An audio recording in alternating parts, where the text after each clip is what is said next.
Huh. I didn't know that. Oh my God. Big download just came in. All right. We got about 2 minutes or a You are minute and a. really low. I'm going to see if I can put earbuds in. Can you hear me? I can hear you fine. Okay. You're going to put earbuds in?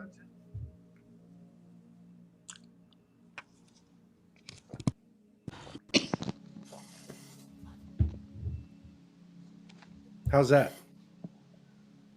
Can you hear Ooh. me? Yeah, Oh, you could. Oh, we're good. we're good. Sounds like it. Let's see. Let's just make sure people get in. They're coming in now. About Okay, another half. About another half a minute. perfect. I'll go ahead and give me elbow space.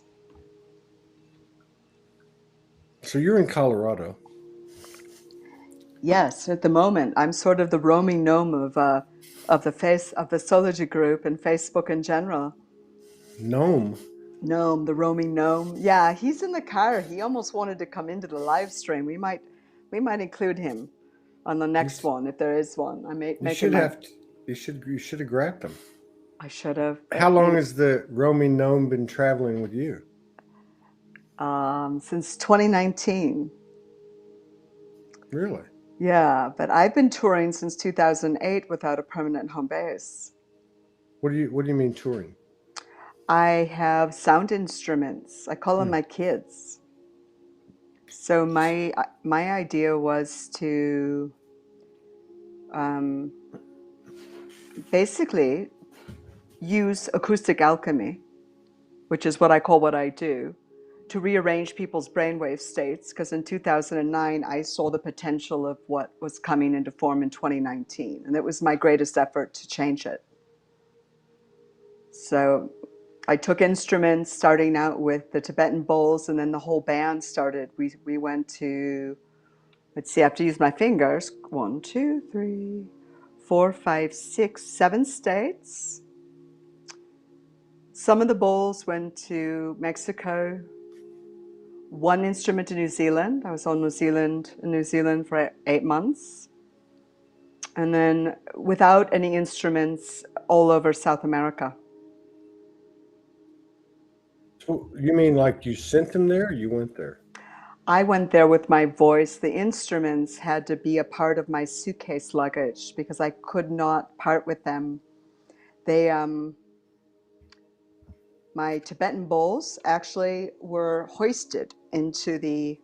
I hope there's no airline attendants because I was breaking all the rules at that point, but I That's would bring okay. them on board, hoist them, put them in the overhead, and then try and find someone taller than me. They'd be 10 years old maybe, and have them bring it down because that way I wouldn't wipe out the entire row of people. So yeah, the Tibetan bowls traveled. The handpan, who's right behind me, Mm. traveled to Hawaii. The bowls went to Hawaii. The handpan went to New Zealand. 4 bowls went to Mexico. Getting them out of the US was challenging. And then, the panic that happens when you're waiting for baggage claim, when you're coming back in. Customs always found it interesting. What did they say? Well, it depends. For me, it was sort of that, it's that Jedi trick when these are not the droids you're looking for, and then you add in the mana of aloha. In Hawaii, they looked at the bowls and they said, we'll let you pass through as long Yeah. as you do a blessing for us. It's incredibly beautiful. And I said, do you want me to do it now? And they're like, no, not wherever, no, wherever you go. It was fine. Yeah, it was good. It depended on where I was at and what kind of interference I was dealing with. One time in Hawaii, I unfortunately didn't allow myself enough time off Big Island. I was coming in on a plane and it got crunchy. So as my field compressed, I drew in the one person in the line of people that was going to take issue with it until he got his supervisor. But he literally took everything apart. He took all my CDs out, he took everything apart, and all I hear acoustically is, stay calm, just stay calm. And I looked at him, I said, would you please get your supervisor? And his supervisor went, came around and he said, "Excuse me, haven't you ever been to a wedding, you know, where they take it and they click the glasses to make the sound?" He goes, "This is fine. Let him through." What Because did you he think they wanted to do were? a full spectral analysis of what the bowls were. And that was the year that I took them swimming in the beautiful place on Big Island, whose Hawaiian name I'm not going to remember, but it was let's see if I can remember the English name. Now I can't seem to remember both, but it was the place a lot of the tourists go. It's a retreat center honoring the ancestors, and it was the place where anyone could swim to if they were like banished from their family. If they could swim into the cove, they could live there. Wow. And I'll come up with it'll come in to form. It's just at this point so yeah, we did water ballet with the sea turtles at 5 o'clock p.m. with a group of people watching, and the one bowl was on the water. And I hit the bowl and it reverberated, and the sea turtles started doing the most amazing water ballet, and everyone thought it was part of, their experience there. And Wow, that's trippy. Hana Han Awana. I yeah, can't. Hana, yeah. City of Refuge. That exactly. Yeah, yeah, exactly. And Todd, what's even more amazing is that all the elders and all different dimensional realities came in.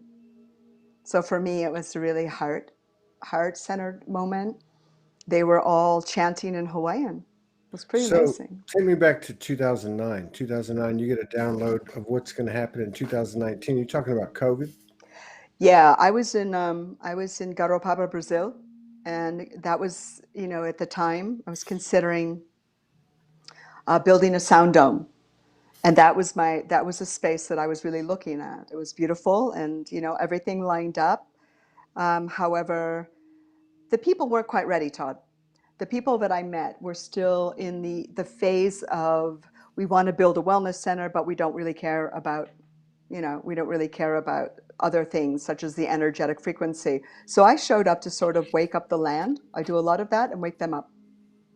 And at that point, I just sat there, and all of a sudden this energy starts moving around, and they were talking about partying and, and everything else. And it just flies through. I had no notice. I just said, look, you guys think that you're going to be able to move around, get on an airplane, consider living your life normally?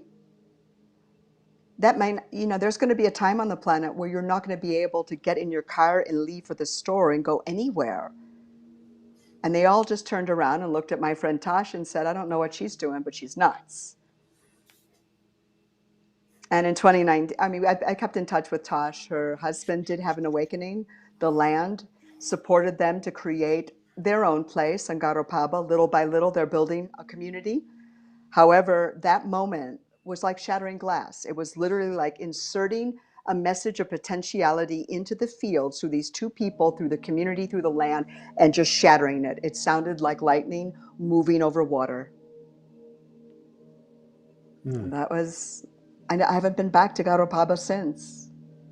I can't even say it. Garopaba? Got a problem. Garopaba, So yeah. you have this understanding what's going to happen in 2019, and you have this connection with these sound instruments and your own voice, right? Your own Yeah. voice is involved too.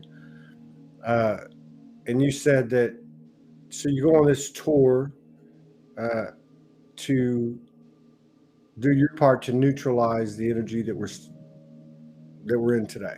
That's the short of it. Yeah, let's see if I can.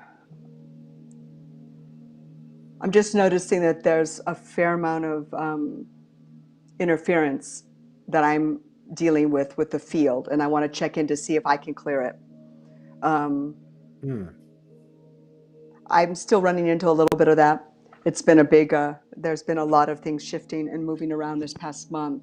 But when it comes to devices, I don't have the greatest track record yet. I'm working on it. Let's just see if we can do something to move stuff around.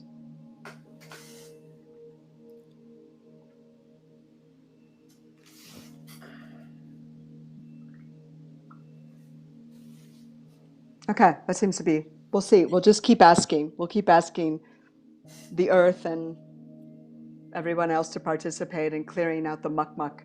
That's my term for it. The muck It's muck. very, yeah. But I struggle with this. Do you? Uh, yeah, I struggle with it because you know I don't know. In 2016, after we all have our own journeys and our own interpretations, and everyone's piece completes the cosmic puzzle. You know, and I respect everybody's reality. But when it comes to interference, when it comes to dark, when it comes to anything like that, I see everything as the same God substance. 2016, I hit a point as many of us doing work for years and whatever, where I don't know, I came into congruence with all aspects of dark and light. And I can only speak for myself. Yeah. And there were times before that occurred that there were certainly dark energies, physical and non-physical, that I had to encounter, and as we all do. And then of course, on this show, many different people come in. They do many different things, and I know everything's changing. Yep. I'm just curious as to. Well, for me, it's a little bit more personal, and I can't read the comment thread to be able to maintain my focus. I've had some very direct experiences that kept me pretty bound up. And that's not really what I want to talk about unless you want to go there. For me, the technology, cyberspace, and things of a synthetic nature. I am very much about an organic reality preference, an organic creation. However, I'm not negating or banishing anything. It all returns for me to this space I call the heart of creation, which Mhm. is the place where everything goes home. That's my word for it. I have not achieved the space yet that you've achieved. I'm not I'm saying. headed there, but for me it's that place of it's a place where everything comes home, because for me, Todd, I've never known what home was. Home was in a sound field. Home was in the field. Home was in the nebula. Home was in the pleroma. Home was creating the field where people attended the sound event. Home was acoustic for me. And the translation between that expression of me and being human was just not lining up. It was really incongruent. So it's been a long path as far as I'm concerned, and No, I totally relate to that. I think yeah, everybody can. No, what I was going to ask you, it's going to take us down the same road.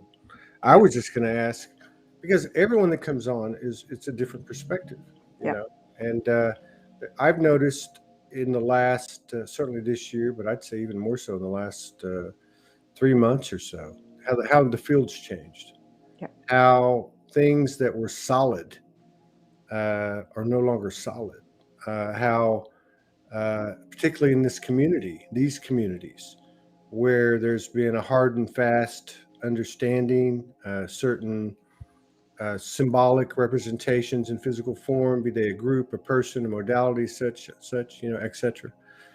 How those are falling into the same category as past traumas and the attachments Hmm. we had to them, and so on, labels, things like that. And then, of course, you see the mass distortion being presented, and at the same time, you see some incredible expansion on an individual level. So it's really interesting watching all this. And I was just going to ask you, like, kind of what you already started to talk about, but like, just a question. Like, for me, it was like, and I'm not going right or wrong here. I'm just trying to expand because I see every one of these shows as a session. Uh, like, is there anything that's not a God substance? I remember I was on a show with a pretty prominent person, uh, pretty well known, and they were talking about AI, Hmm. and I said, and it just came out. You know how those things just come out of you, and you're like, "How? Yeah. Why did I say that?" And I said, "I'm AI." I mean, technically, if the one was the one, and the imagination of the one began to create everything from beyond that point, technically could be considered AI. Now, I understand there might be a distinction between AI and organic in this realm, but is there really anything? And there's no right or wrong answer. I'm just curious. Right. I want to grow. is there really anything that's not the goddess substance? Is there anything, another way to put it, was there anything that we can't actually integrate and merge with and bring equilibrium? Oh, it's a huge question, and it's perfect. Um, Again, I'm a bit of a wordsmith. You know, for me, I came in connected, open, not in my body. So I maintain a really substantial relationship to the field Mm-hmm. with a minimal amount in my body. That was in 57, I was born. So that was a fairly long amount of traction, looking at the world through a very polarized lens with a lot of programming running, Hmm. huge amounts. And I don't know anyone that had as much as I do that's still alive. I'm not saying that to be dramatic. It's the truth. And I've not wanted to be that visible because of it. I didn't want to have people know that my journey took me into rabbit holes that other people considered conspiracy theories. The oracular aspect of me was always the connection to what I call the mystery. But at some point, I noticed that I functioned kaleidoscopically as 12 around 1. Always a trinitized expression initially, but 12 around 1. And there was an aspect of me that just sat in the center of her place, Mm-hmm. and there were 12 screens. Now, that version, through my kaleidoscopic organic reality body, was incredible. There was a version of it also running that was being controlled and manipulated. That was for my nervous system a push towards hypervigilance. It really created a hypervigilant nervous system because it would actually ask me to determine which reality screen I would choose and did I have the capacity to choose. Were there authorities overriding my free will? That's where I had to go with it. Yeah. Yeah, I Right. get that. I Yeah. get that. But Uh, is there, so I can't use, I don't use God unless, if I, well, you know what I mean. I mean, so source. the geometric overlay of the divine as a place of all that is, heart of creation. Yeah, no, everything returns. Everything Exactly. returns. Yeah, So, everything returns. yeah, I mean, yeah, and I think that, and so like my comment might be, I wonder if that is embodiment, uh, Yeah, especially when you consider someone like yourself, and I have met people like you, yeah. uh, you know, that, but anyway, so a question, like, what's it like? Because I believe that everybody has a piece of us, it all returns, right? So they're all a piece of us. They're awakening code and Hmm. you awaken code in me. I awaken code in you, and so on. But to be in this vessel and have the life experience that you've had with this kaleidoscope going, and obviously the 12 around the one is very important, and it's consistent Yeah. uh, through a lot of the information and code that many of us have been um, uh, exposed to. But what's that like being in a human body since 1957 and having this kaleidoscope going? How has that been on the human? I mean, is it, have you, Schizophrenic, have, very schizophrenic, very disorganizing, fracturing. There was also strategies I cultivated. So I think it's part of it is um, your mastery. When your mastery has been co-opted, hijacked, and manipulated, you're going to have to find an override to actually want to even begin because I didn't have a clue how to get into my body. mm, But I also had to discover the refusal. There was a really strong refusal to enter my body. And for me, it was a long-standing argument that I was having with, with God, really.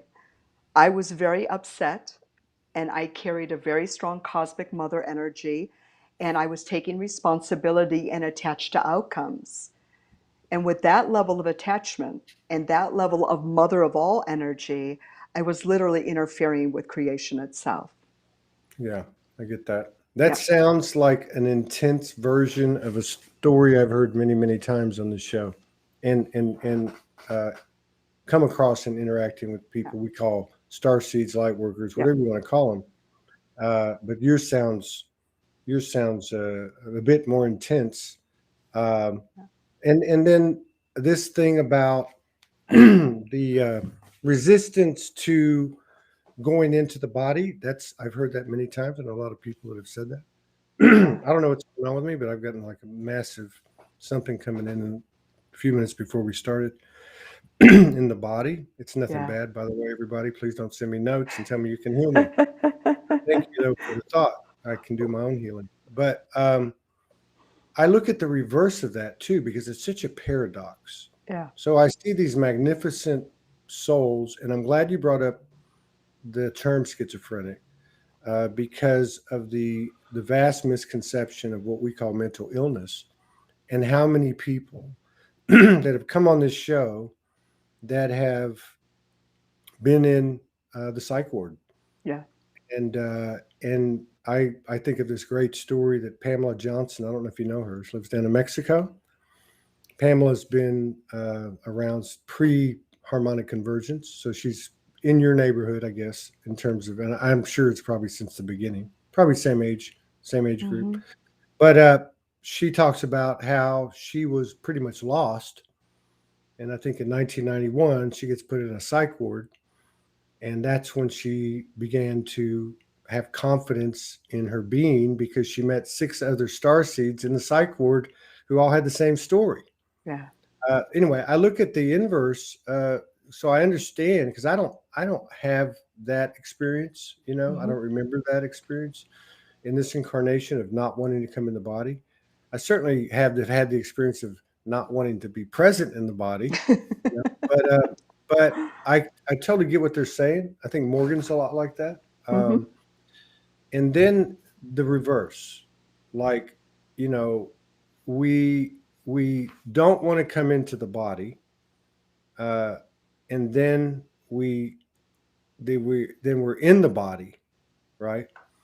And some of us are going the other direction, like Yeah. we're grabbing what's out there and pulling it in, and some have it already trying to come in. It's just kind of a fascinating thing. I don't know if when they both meet, that's 0 point or some kind of situation like that. But I mean, was it a struggle for you? Did you have the same type of uh, the type of experience that a lot of them had, which was you kind of tried to fit in, tried to become that which you weren't? I probably had, huh. So part of me, there were probably different characters. I would call them very well-formed identities. I could make myself invisible. I could camouflage. I could walk downstairs. I could see the color of the room. I could become the color of the room. And it wasn't trying to fit in. At some point, I just had the knowing that a being like me was an anomaly and didn't exist. So I didn't know how to get permission to exist. It went that far into the space of what maybe you would call the void of Mm. creation. Without the reference points, though, that most people had, but I was very telepathic until I was probably 4, 5, 6. My memories are just now coming back to me.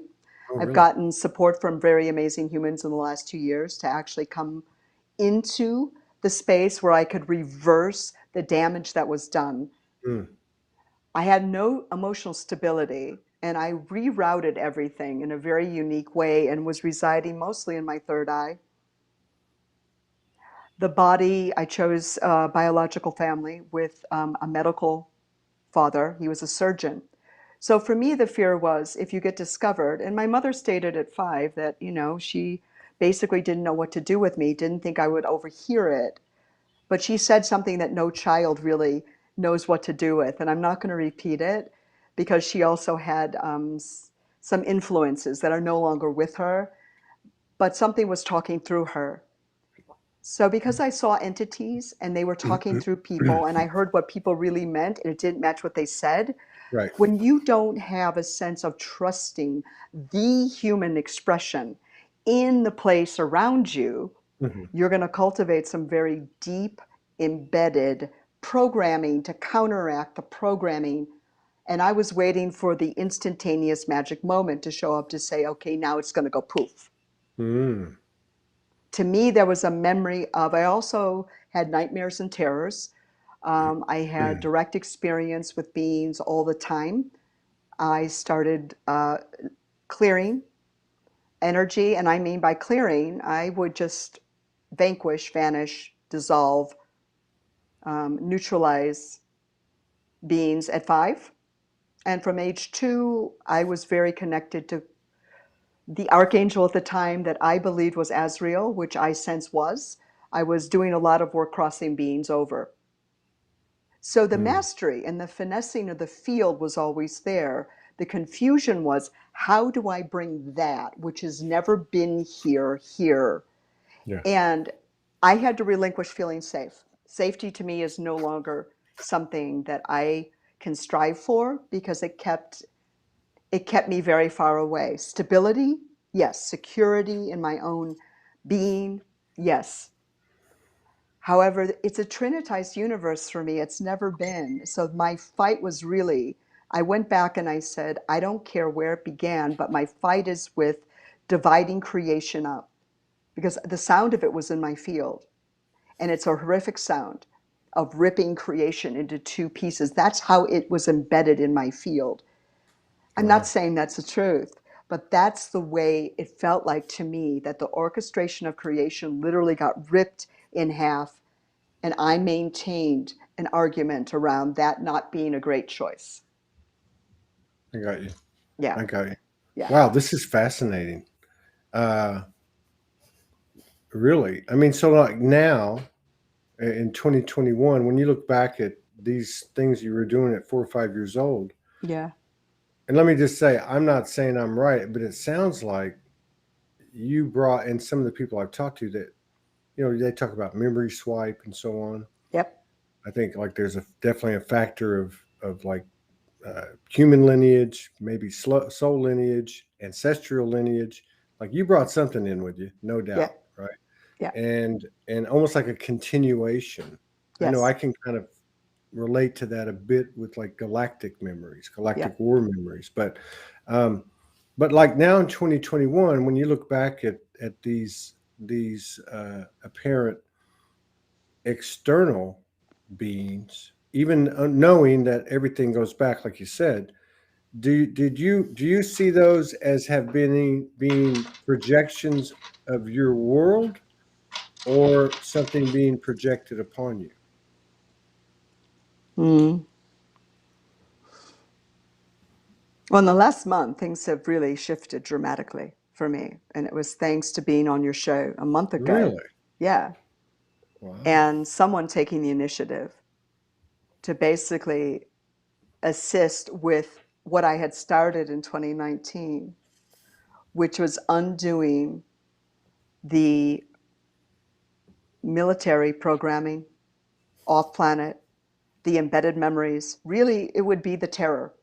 Hmm. For me, it was the sense of having to say out loud in 2019, what if I came here to experience the highest level of embedded terror and move through it so I could alchemize it and come out the other side of it?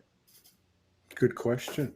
Yeah, It's a question of sovereignty, divinity. yeah, So, like, okay, I haven't had the depths of those experiences, but I've had flashes, and I just kind of they come in and I take it and then I move on, right? I mean, it's like information for me now. But I can think of an experience driving by Montauk and and having vivid memories or visions or images of hybridization, being in cages, other things that are so pretty. And do you and I don't get stuck on it. I just take it in like I wonder what that is. That's why I think that's such a provocative question to ask because it's a bold question. To me, it sounds like a question of the soul, right? You know, I mean, who would think of that? That's a powerful thing. So was I looking at, what is the information, did it actually happen to me? Right. Became irrelevant when I looked at what was shown to me. Like, am I in the story, or am I gathering the information like Blue's Clues? You know, like this is a clue, like almost leading to the question that you so eloquently question yourself with. You know, and I don't know, this is one of the changes you mentioned the last month. I think there's been a lot of changes in the last month. And you know, is how, when do we leave the story? Not to say that it's wrong or right, but it more of a rhetorical. When do we leave the story, or when does the story stop and the living start, kind of thing? You know what I mean? It's weird, but it's really strange, right? I mean, and again, you have to respect everybody's reality, because that's part of, let's just say, universal law, or the given of the universe. You know what I mean? Like that sovereignty, that non-infringement, yet we're in this realm where, like in your experience, obviously, if someone or something didn't infringe upon you, it sure feels like it, right? You know what I mean? So it's a strange place to I'm quite sure that I infringed and I broke every rule that existed. I'm quite certain that the level of refusal was an orchestration of creation that put me at odds with everything. So the rogue, the one who pulls themselves out, that basically says there's corruption in the group, there's corruption in councils, there's misinformation. Knowing all that, I was bound into an agreement of having to undo it. It was a binding agreement, a lot of spell casting. There was every version of manipulation, and it played out in my field. Other people would show up. There was no objectivity. It would play out like a movie, and it would start and it would animate, and the terror would take over. Yeah. Well, that's the objective. Right, exactly. Yeah. So at some point, if I had known how to get in my body and undo the terror, it would have required undoing the programming and putting my field back together first. There were some basic foundational repeat things. That. You lost me on that. I know it's good. Yeah, putting the field back together. But what was first? If you were going to undo the terror. Undo the terror, it would require addressing and facing the amount of disembodied aspects and shared space arrangements, and rearrange the field. Get the body-mind field reconnected. It's an and. There's power there. I mean, there's incredible potency there. Yeah. And this is a, let's just say, a pattern that I see throughout different different tellings. I can't even think, I'm kind of off whack, but people talking about their story, and in modalities. Yeah. In other words, deconstruct, reconstruct. Yeah. Right. Yeah. You know what I mean? And then even listening to you, I see kind of an inverse too. Like, I wonder if, kind of like your question, I wonder if I say pre-earth birth, I was yin and now I'm yang. So we're it's like a mirror, right? It's like I was, let's say, perpetrator by human terms, perpetrator, and then I come through the 0 point and I'm victim, and now being perpetrated, or seemingly, it's, and then how high does it go? That's another thing that your story brings up. Goes way out there. I know it does. Well, I know it. Absolutely it does. It does. For me, I came in backwards because I figured I want to deal with it from up there first. It didn't make sense to me. Nothing made sense. Why? Well, you were up there. You just happened to be. I was up there. Yeah, exactly. So Yeah. now we got to bring the elevator down while everybody else is trying to figure out, and they're having, aha moments, and I'm having WTF moments going, oh, excuse me, but, it's swimming upstream. You can call a lot of things. However, the interesting thing is when there's an occupation on any level and an override, and your tendency is to merge with others, there has to be a refining of the basic tenets of being human without the dogma, Mhm. without the programming, without the spiritual contracts. So now I'm going to go up against the very people that I'm having to show up and do readings for, because I'm aware that that's not okay in this life for me.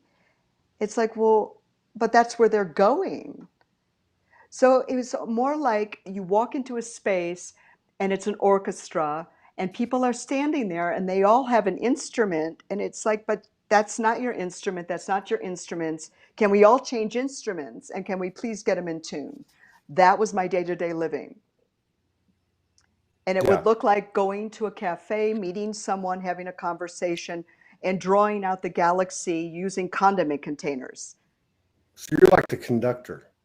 Yeah, I'm the conductor, You're the like the conductor. orchestrator. Yeah, absolutely. Yeah. And then, And yeah. and the live stream, and the one who has to, um, well, not has to, I'm watching that. That's an interesting slide in. The Hmm. one that is choosing to alchemize through sound, light, geometry, language, with my primary vehicle being So acoustical. yeah, and so every and I'm totally resonate with this. So every situation that you step into in the present moment is an opportunity for further mastery. Yes. And now another perspective might be um, that and this is kind of interesting too, because as the empaths, so many people identify with empath, picking up the energy, they avoid going into the fray because they can't function. It's really the same pattern. Mm-hmm. And there's a part of me that, even like with this COVID thing, like what's it showing us? Mask. Well, we put on masks. You talked about Mm-hmm. that early when you said you had to, uh, and then two, uh, vaccination. Well, we externally, energetically vaccinate ourselves. Well, every time we reach out for something, you know what I mean? And then quarantine, of course, being what I'm talking about. We stay in like a hermit, so we don't have to engage. And there's a part of me that thinks, you know, first of all, we're human. But we got to say that. You know what I mean? And we can say we have this in common. This part we have in common, right? Our stories are different. We look different, but we all are human. We're walking the earth, and we're apparently conscious most of the time this way. And and then you have things presented to you. And you might call them overlay. Mm-hmm. Somebody, something offers us something. Mm-hmm. We pick it up or don't pick it up.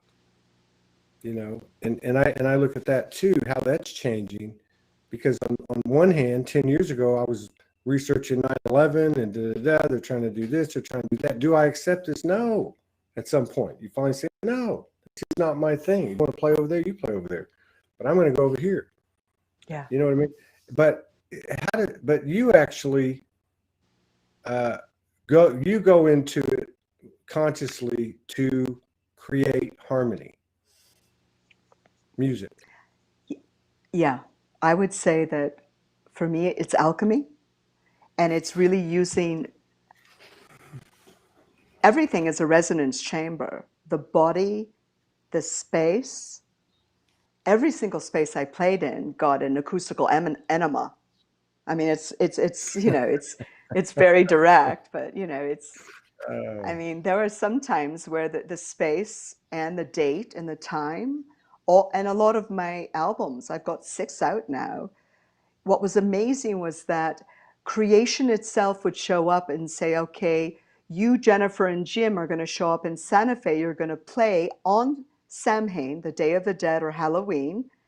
And what would happen is, as a window of opportunity cosmologically, all of the earthbound spirits, all of the ancestors, all of the native people would participate. And all of the people brought all that in. The room was so friggin' full that and I playing all the percussive instruments with Jim playing native flutes, Jennifer playing keyboards, and I'm flying. And I literally am in the field playing and out there and orchestrating or assisting the orchestration. It started shifting where it was no longer my responsibility, but I was taking direction from the ancestors. I was taking directions from the spirit that lived in the grandmother drum. I was taking directions from the land, but I wasn't conscious of it. It all just played through me. Right. Yeah.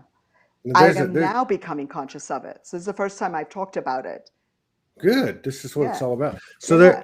and then it's like the chicken and the egg. I'm at Yeah. this place. We've been here since last summer. First home, we ever had, right? And but so there's like this dry riverbed behind. It's like a forest, like a little Mm-hmm. forest, right?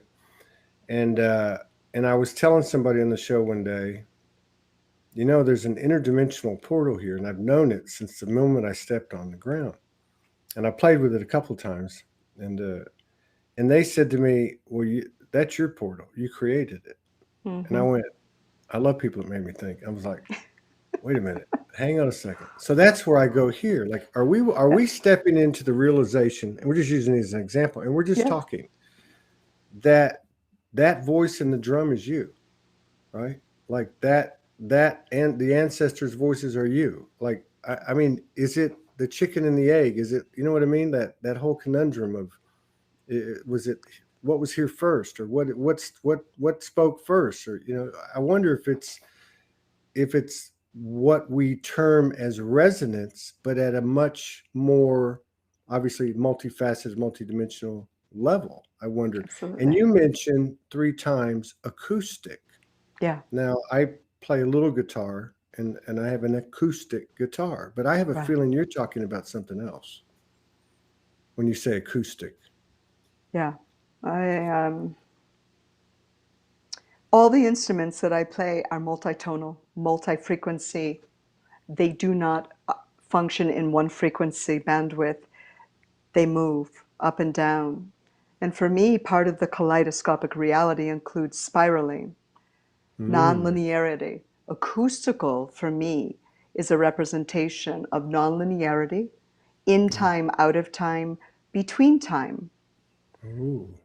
asking dimensional spaces and realities to shift and checking in on the field because I'm always in having a conversation. It's like the Wi-Fi dish, right? This is cool.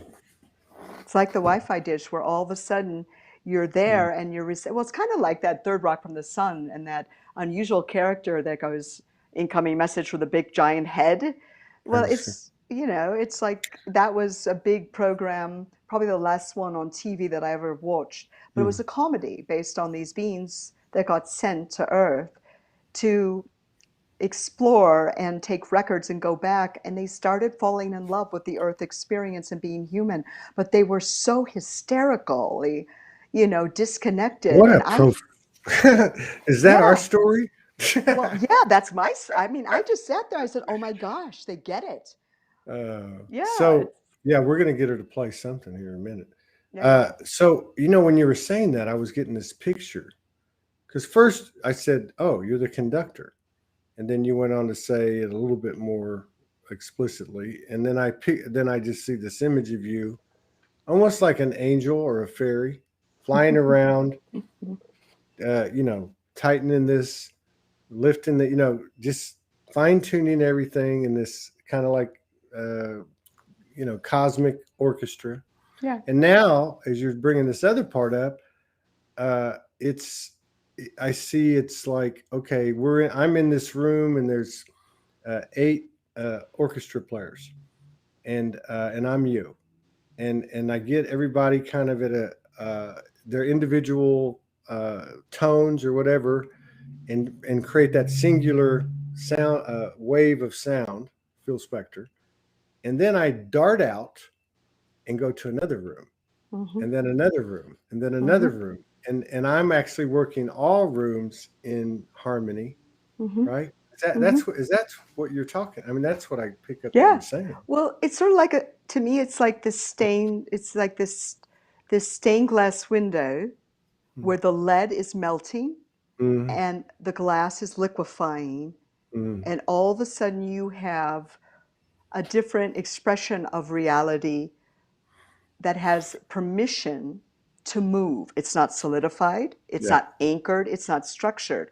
So it really is the Mm-hmm. relationship of form, formlessness, and what is between that. So that we're moving out of It's like a breathing tapestry. exactly cosmic tapestry is what I've Yeah. called it. In fact, that was one of the tracks in one of the, yeah, absolutely. Reweaving, sorry, it sounds like Elmer Fudd. Reweaving, reweaving the tapestry of We weaving. creation. That was the best. I'm Yeah, gonna have to cut that little piece out, put it out. We weaving. Uh, reweaving. Yeah, yeah. Do you want to like? Okay, but before I ask you, like, sure. can you just like that was a? I'd never heard of that definition of acoustic. Mm-hmm. Uh, if I look up acoustic, I have a feeling it's not going to be okay. This is what you bring to the table. Mm-hmm. So, could you play some acoustic for us or something for us? Yeah, I can. Yeah, because I have a feeling that will transmit. Yeah, You know, that's all. That's a space between the lines, right? exactly. Let me go ahead and grab the Empress Okay. and disconnect these because I don't know how to do it with these in, plus the mic. Yeah, we'll do it without it. Live.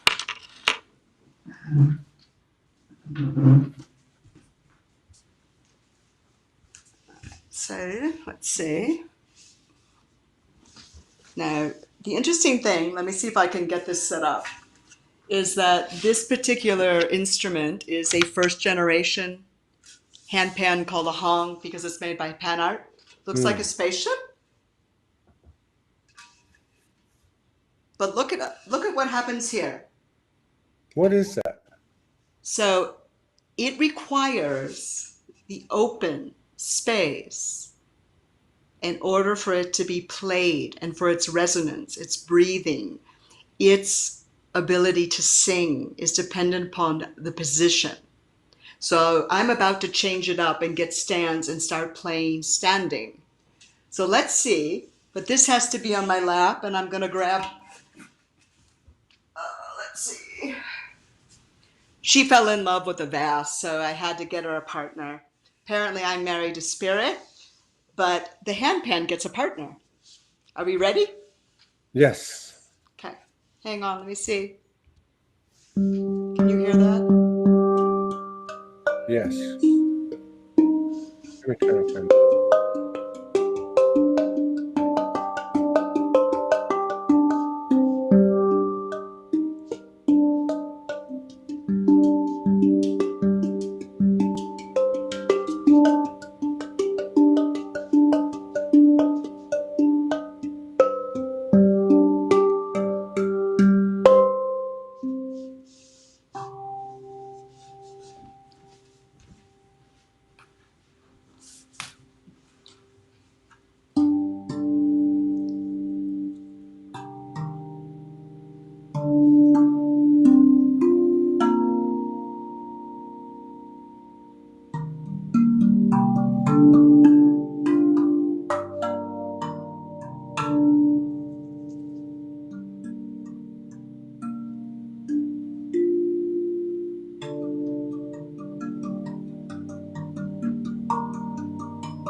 Shall we continue?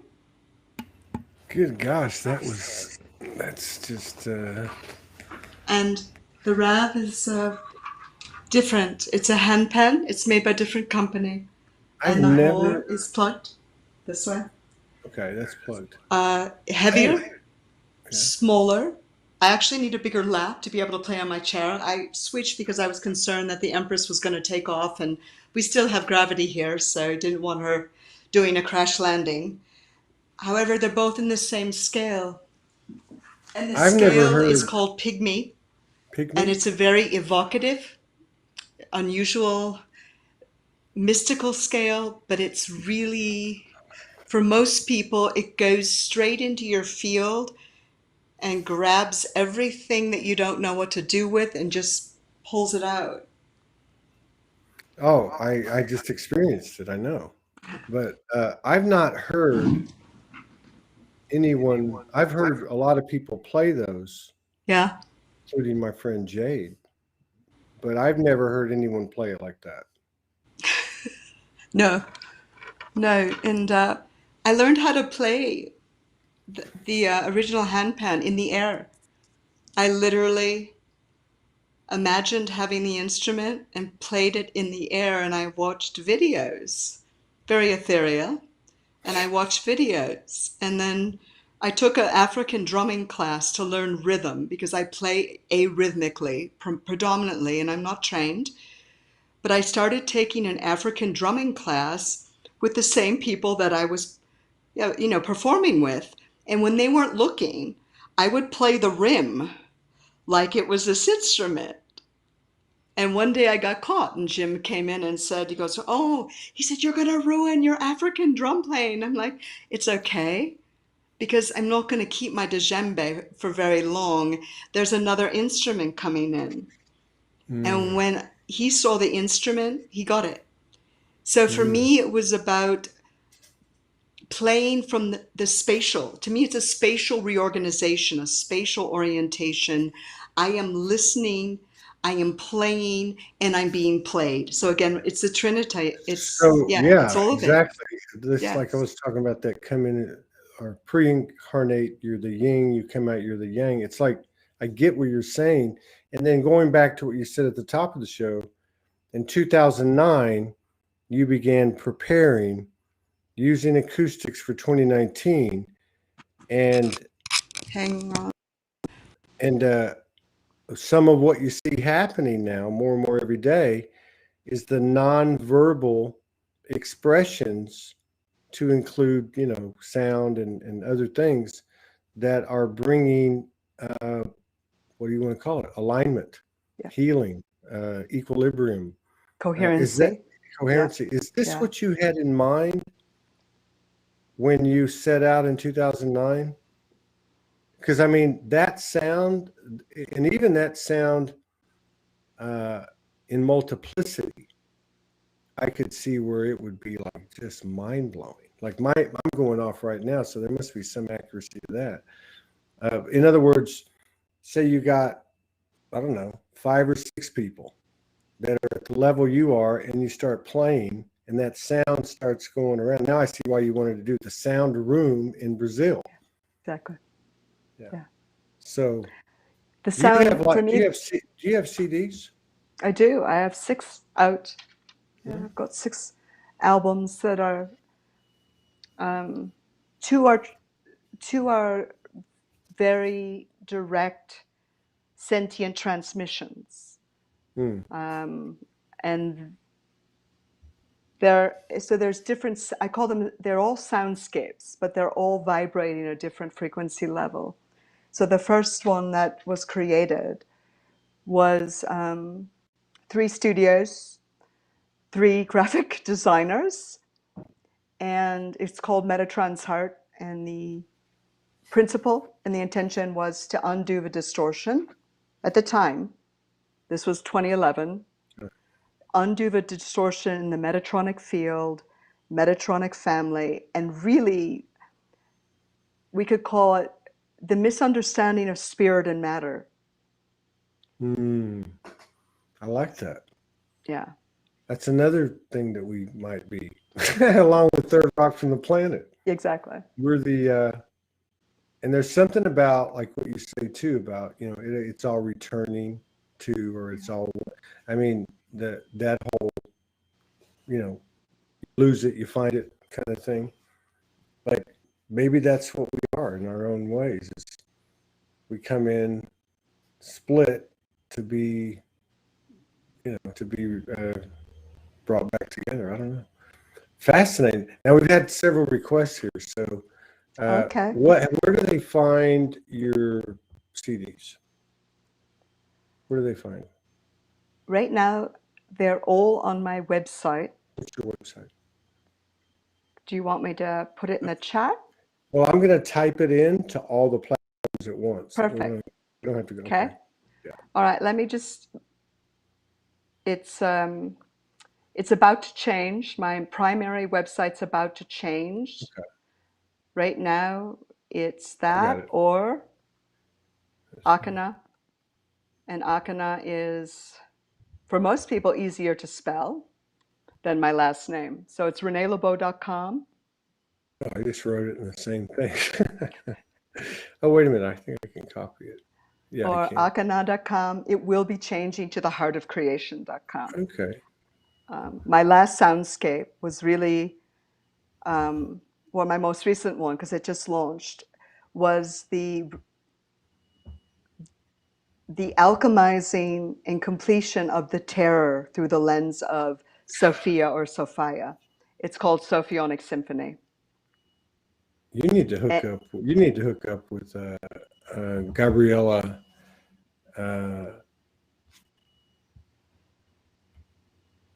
Hang on a second. I know who you're speaking of. Yeah, you need to hook up with her. Yeah. That would be interesting.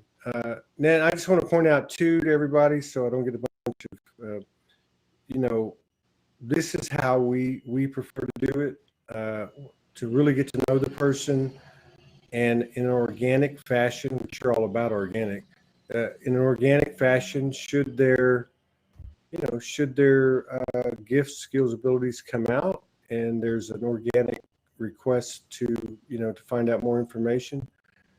This is how we do it. We've tried it the other way, and we've had trouble with people wanting to make this marketing platform, and there's plenty out there. So I love the way this transpired. I love the whole thing. I felt, and I still don't feel great, but I felt really off coming into it, and it was just whatever that is. But that music really, it really brought some, and I think that's really what you represent in your own unique way. your field, with your music, and all of the above is what we're all, I guess, doing in our own way. But yours is very pleasant and very cool. You guys got the website URLs, and I'm really happy that we reconnected. I apologize for the other day, and I'm really glad. I look forward down the road. We'll do it again. Thank you.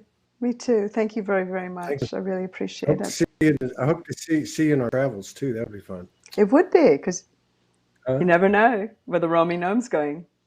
Well, you never know where any of us are going, right? Exactly. I mean, you never know. All right, you take care. You too. We might be back, or I might have to cancel this show if I don't feel a little bit better. I'm going to down some coconut water. That might get her done. And if not, we'll be back in 45 minutes. Thank you, Renee.